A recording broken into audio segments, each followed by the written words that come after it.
നിയമസഭാ തെരഞ്ഞെടുപ്പ് അടുത്തുവരുന്ന സാഹചര്യത്തിൽ തമിഴ്നാട് രാഷ്ട്രീയ രംഗം ശക്തമായ നീക്കങ്ങളാലും അപ്രതീക്ഷിത വഴിത്തിരിവുകളാലും ശ്രദ്ധേയമാവുകയാണ്. ജയലളിതയുടെ 78ാം ജന്മദിനാഘോഷത്തിന്റെ പശ്ചാത്തലത്തിൽ വി.കെ. ശശികല തമിഴ്നാട് രാഷ്ട്രീയത്തിലേക്ക് ശക്തമായ തിരിച്ചുവരവ് പ്രഖ്യാപിച്ചു. മുൻപ് താൻ സൂചിപ്പിച്ചിരുന്ന നല്ല വാർത്ത ഇതാണെന്ന് വ്യക്തമാക്കിക്കൊണ്ട് പുതിയൊരു ദ്രാവിഡ രാഷ്ട്രീയ പാർട്ടി രൂപീകരിക്കുന്നതായി അവർ അറിയിച്ചു. പാർട്ടിയുടെ ഔദ്യോഗിക പേര് ഉടൻ പുറത്തുവിടുമെന്നും ഈ തീരുമാനം മാറ്റമില്ലാത്തതാണെന്നും ശശികല ഉറപ്പിച്ചു. കറുപ്പ്, വെള്ള, ചുവപ്പ് നിറങ്ങൾ ഉൾക്കൊള്ളുന്ന പാർട്ടിയുടെ പതാകയും അവർ അനാവരണം ചെയ്തു.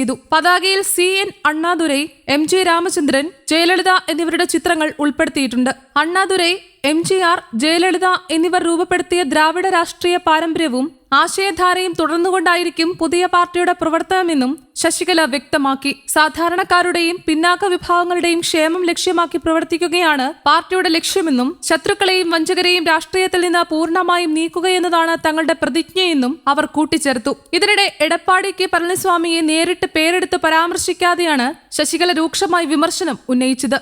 തന്നോട് ഏറ്റവും വലിയ വഞ്ചന നടത്തിയ വ്യക്തിയാണ് അദ്ദേഹമെന്നും അദ്ദേഹത്തിന്റെ നേതൃത്വത്തിൽ എടപ്പാടി കെ പളനിസ്വാമിയുടെ നിയന്ത്രണത്തിലുള്ള ഓൾ ഇന്ത്യ അണ്ണാ ദ്രാവിഡ മുന്നേറ്റ കഴകം ദുർബലമായി പോയെന്നും അവർ ആരോപിച്ചു. തന്നെ പാർട്ടിയിൽ നിന്ന് പുറത്താക്കാനുള്ള പ്രമേയം പാസാക്കിയവർ തമിഴ് ജനതയോടും പാർട്ടിയോടും വിശ്വാസവഞ്ചന ചെയ്തുവെന്നുമാണ് ശശികലയുടെ വിമർശനം. ജയലളിതയുടെ നിര്യാണത്തിന് പിന്നാലെ മുഖ്യമന്ത്രി സ്ഥാനമേൽക്കാൻ നിരവധി പേർ ആവശ്യപ്പെട്ടിരുന്നുവെങ്കിലും അന്ന് താൻ അതിന് തയ്യാറായില്ലെന്നും ഒ പനീർസെൽവം തുടരുമെന്ന നിലപാട് താനാണ് എടുത്തതെന്നും ശശികല ഓർമ്മിപ്പിച്ചു. പിന്നീട് പളനിസ്വാമിയെ മുഖ്യമന്ത്രിയാക്കാനും താനാണ് നിർണായകമായി തീരുമാനമെടുത്തതെന്നും എന്നാൽ പിന്നീട് അദ്ദേഹം തന്നെ പിന്നിൽ നിന്ന് കുത്തുകയായിരുന്നുവെന്നും അവർ ആരോപിച്ചു. 2026 നിയമസഭാ തെരഞ്ഞെടുപ്പിന് മുന്നോടിയായി ഉണ്ടായിരിക്കുന്ന ഈ പ്രഖ്യാപനം തമിഴ്നാട് രാഷ്ട്രീയത്തിൽ വലിയ പ്രതിഫലനങ്ങൾ സൃഷ്ടിക്കുമെന്നത് ഉറപ്പാണ്. നിലവിൽ ശക്തമായി നിലപാട് പുലർത്തുന്ന ദ്രാവിഡ മുന്നേറ്റ കഴകം, AIADMK, ഭാരതീയ ജനതാ പാർട്ടി സഖ്യം കൂടാതെ തമിഴക വെട്രിക്കഴകം എന്നിവർക്കൊപ്പം ശശികലയുടെ പുതിയ പാർട്ടിയും രംഗത്തെത്തുന്നതോടെ സംസ്ഥാന രാഷ്ട്രീയത്തിലെ മത്സരച്ചൂട് ഇനിയും ഉയരുമെന്ന വിലയിരുത്തലാണ് ഉയരുന്നത്.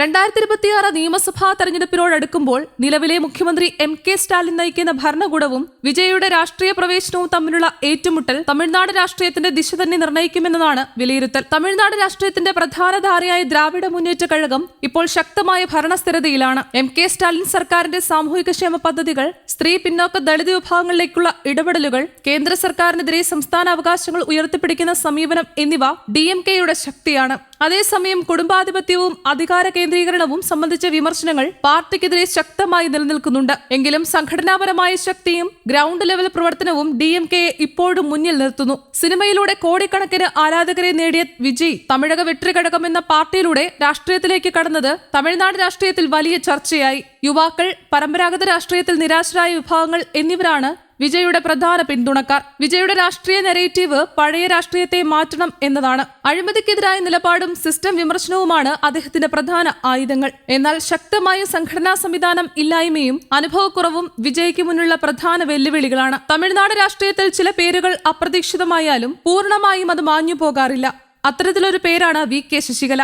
ഒരു കാലത്ത് അധികാരത്തിന്റെ കേന്ദ്രബിന്ദുവായിരുന്ന ശശികല ഇന്ന് രാഷ്ട്രീയത്തിന്റെ പിന്നാമ്പുറങ്ങളിലാണെങ്കിലും അവരുടെ രാഷ്ട്രീയ ഭാവിയെക്കുറിച്ചുള്ള ചർച്ചകൾ ഇപ്പോഴും അവസാനിച്ചിട്ടില്ല. ജയലളിത മുഖ്യമന്ത്രിയായിരുന്ന കാലത്ത് ഭരണത്തിന്റെ അദൃശ്യ ശക്തിയായി പ്രവർത്തിച്ചയാളാണ് ശശികല. അണ്ണാ ദ്രാവിഡ മുന്നേറ്റ കഴകം എന്ന പാർട്ടിയിലെ അധികാര വിന്യാസങ്ങളിൽ നിർണായക സ്വാധീനം ചെലുത്തിയ ശശികല ജയലളിതയുടെ വിശ്വസ്തയായി മാത്രമല്ല തീരുമാനങ്ങൾ എടുക്കുന്ന കേന്ദ്രമായി പോലും കണക്കാക്കപ്പെട്ടു. ജയലളിതയുടെ മരണത്തിന് ശേഷം ശശികല മുഖ്യമന്ത്രി സ്ഥാനം ലക്ഷ്യമിട്ട് മുന്നോട്ട് വന്നതോടെയാണ് തമിഴ്നാട് രാഷ്ട്രീയത്തിൽ വലിയ ചലനമുണ്ടായത്.